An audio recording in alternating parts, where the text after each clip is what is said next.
তাড়াতাড়ি করে মুরগির মাংসটা ভাতের ভিতরে ঢুকাইয়া দিই, না হয় মহাজন দেখলে আবার ঝামেলা হইব। ভাই এই লন ভাত।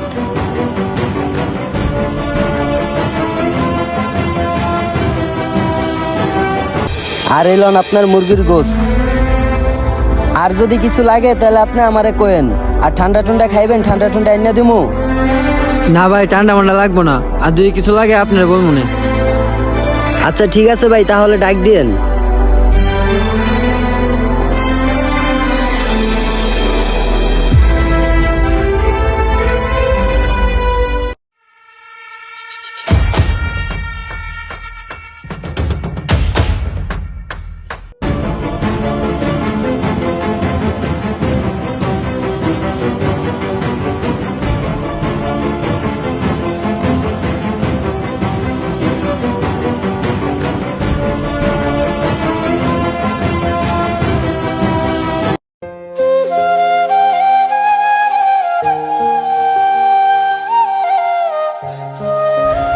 এই সুলাইমান, এই লোকের বিল কত?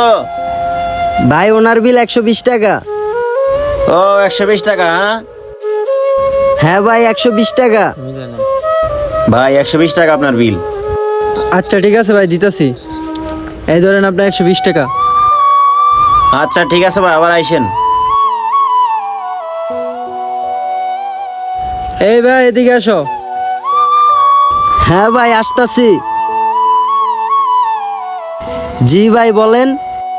তোমাদের হোটেলে খাবারটা অনেক ভালো লাগছে, এই ধরো তোমার 100 টাকার টিপস। ও তাহলে এই ব্যাপার। ঠিক আছে ভাই, ধন্যবাদ। ওই সুলাইমান এদিকে আয়। হায় আল্লাহ, ধরা খেয়ে গেলাম নাকি? জি মহাজন বলেন। কি ব্যাপার? ওই লোকের খাবার বিল হলো 120 টাকা, তোকে টিপস দেওয়া গেলো 100 টাকা, ব্যাপারটা কি বলতো? ভাই ওই লোকটা আমার অনেক আগে থেকেই পরিচিত।